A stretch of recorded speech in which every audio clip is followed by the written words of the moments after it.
Ito na po ang question ko, and this will only be answerable yes or no.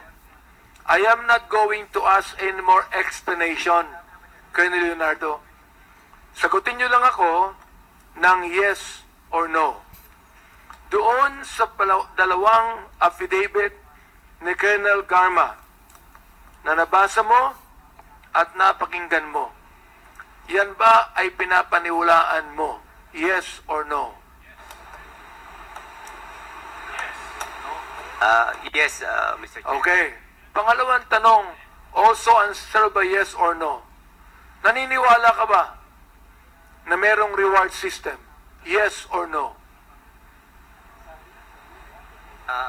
May narinig ako, yes, Mr. Chair. No. Yes or no lang. Naniniwala ka ba na merong reward system? Yes or no?